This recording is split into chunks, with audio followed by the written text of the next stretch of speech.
বিদায় জানিয়ে শীত কিন্তু চলেই এসেছে প্রায়। এখন কিন্তু ভোরবেলাতে উঠলেই দেখা যায় চারিপাশে কুয়াশায় আচ্ছন্ন থাকে। বাংলাদেশের 6 ঋতুর মধ্যে আমার সব থেকে বেশি ভালো লাগে এই শীতকালটা। শীতকাল আমার খুবই পছন্দের একটা ঋতু। হ্যালো এভরিওয়ান, আসসালামু আলাইকুম। আমি জেরিন, ড্রিম অফ তাসনিম মম চ্যানেলে সবাইকে স্বাগত জানিয়ে নতুন দিনে নতুন একটি ব্লগ দেখার জন্য সবাইকে আমন্ত্রণ জানাচ্ছি। কাছে দূরে যে যেখান থেকে আমার আজকের ব্লগটি দেখছেন, আশা করছি সবাই ভালো আছেন, সুস্থ আছেন। ভোরবেলাতে নামাজ পড়ে যে সময় একটু সকালে হয়েছে সেই সময়টাতে গিয়েছিলাম ছাদে হাঁটার জন্য। গতকাল রাত্রে সারা রাত বৃষ্টি হয়েছে, আবহাওয়াটা খুবই ঠান্ডা। আর এখন তো প্রায় শীত চলে এসেছেই বললে চলে, কারণ এখন খুব সকালে ঘুম থেকে উঠলে কিন্তু কুয়াশাটা দেখা যাচ্ছে। আবার শেষ রাত্রের দিকে কিন্তু একটু গায়ে কাঁথাও দিতে হয়, হালকা হালকা শীতও কিন্তু পড়া শুরু হয়ে গেছে। তো যাই হোক, এখন ভিডিও রিলেটেড কিছু কথা বলি চলেন। সকালবেলাতে ঘুম থেকে উঠে ছাদে গিয়ে হেঁটে এসেছি, সেটা তো দেখলেনই। আর এখন যেহেতু প্রচুর পরিমাণে গ্যাসের প্রবলেম হচ্ছে আর কি, লাইনের যে রান্না করে আমরা যে গ্যাস, সেই গ্যাসের প্রবলেম হচ্ছে, সেই জন্য সকালবেলার দিকে একটু আর কি গ্যাসটা থাকে। তাই এখন সকালে একবারে সব রান্না করে নিব। এই যে আমি আজকে রান্না করব ডাল আর হচ্ছে মিষ্টি কুমড়া ভাজি, আর ভাতটা তো রাইস কুকারেই বসিয়ে দিয়েছি, আর ডালটাও প্রেসার কুকারে বসিয়ে দিয়েছি। আমার রান্নাটা আর কি 8:30 9টার মধ্যে কমপ্লিট করতে হবে, না হলে গ্যাসটা চলে যাবে। 8:30টার দিকে কিন্তু গ্যাসটা একদমই কমে যায়, আর 8টা পর্যন্ত গ্যাস আর কি ভালো মতোই থাকে। আর এই যে মিষ্টি কুমড়াগুলো কেটে নিয়ে এখন ভাজি করে নিব। মিষ্টি কুমড়া ভাজি তো খুবই সিম্পল, এটা আর বলার কিছু নেই, সবাই প্রায় পারেন। ভিডিওর এই পর্যায়ে এসে ছোট্ট একটা রিকোয়েস্ট, যারা আমার ভিডিওটি দেখতে শুরু করেছেন তারা প্লিজ একটা লাইক দিয়ে ভিডিওটি কন্টিনিউ করবেন। আর আমার চ্যানেলে নতুন হয়ে থাকলে আমার চ্যানেলটি প্লিজ সাবস্ক্রাইব করে দিবেন।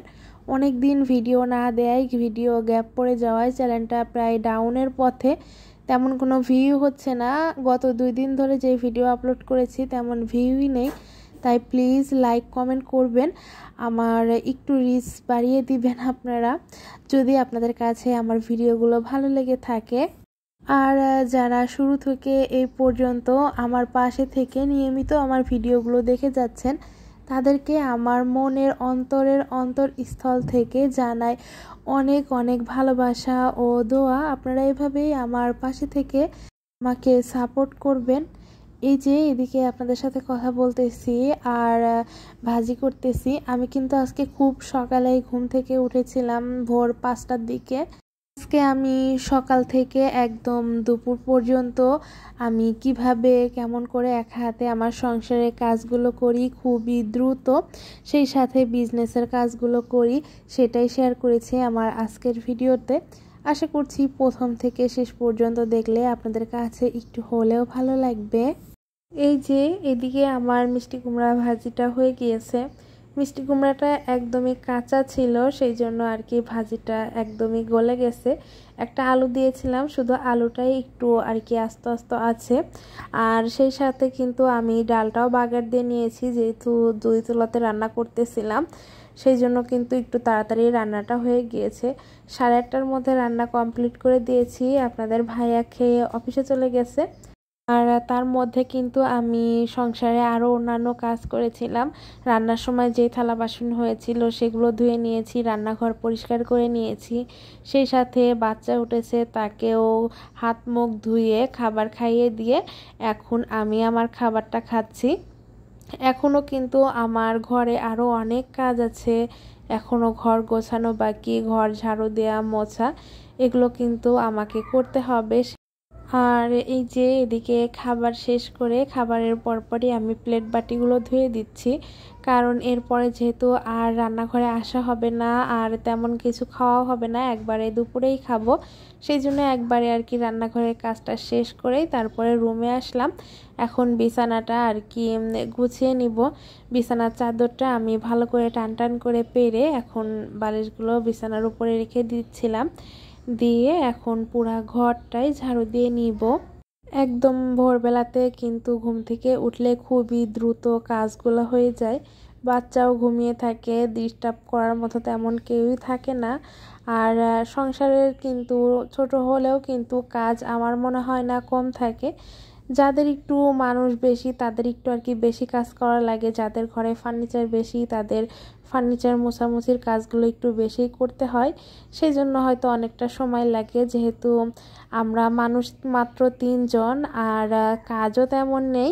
তো আমার কিন্তু সকাল প্রায় 11টার মধ্যে আর কি রান্না বান্না, ঘর ধোয়া মোছা সব কমপ্লিট করে ফেলতে পারি আমি।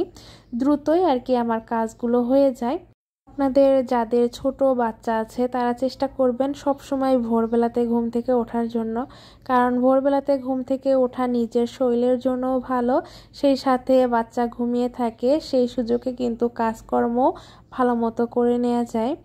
এদিকে গতকাল রাতে আমি একটু পেন্টিং করেছিলাম, আর পেন্টিংয়ের তুলিটা হচ্ছে আমি বেসিনে ধুয়েছিলাম। ধোয়ার পরে যে পুরা বেসিন আর কি রঙে ভর্তি হয়ে গেছে সেটা আমি খেয়াল করিনি, সেটা সকালবেলা উঠে খেয়াল করেছিলাম। সেই জন্য এখন বেসিনটা আমি ভিক্সল দিয়ে ভালো মতো করে পরিষ্কার করে নিলাম। আর এই যে এখন বেসিনটা একদম চকচকা ঝকঝকা হয়ে গেছে।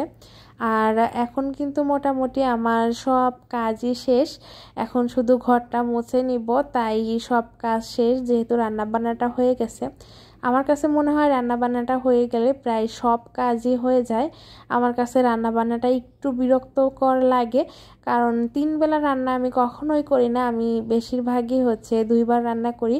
যেদিন সকালে রান্না করি ওদিন একবারে রাত্রে করি, আর যেদিন সকালে শুধু নাস্তা বানাই ওই দিন দুপুরবেলাতে করি। এই যে এদিকে ঘরটাও মোছা হয়ে গেছে, আমার প্রায় কাজ কমপ্লিটই বলে, এখন শুধু গোসল আর দুপুরের খাওয়া নামাজ এগুলো বাকি আছে।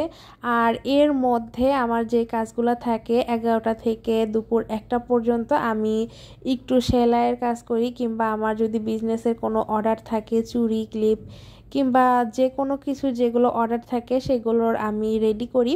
আর যেদিন অর্ডার থাকে না ওই দিনকে সেলাইয়ের কাজটাই আর কি করে থাকি। তো এখন এগুলোই করতেছিলাম। এটা হচ্ছে আমার একটা মেয়ের জামা, তো সেটাই সেলাই করে এটার উপরে কাজ করব, তাই জামাটা আর কি বানিয়ে নিচ্ছিলাম।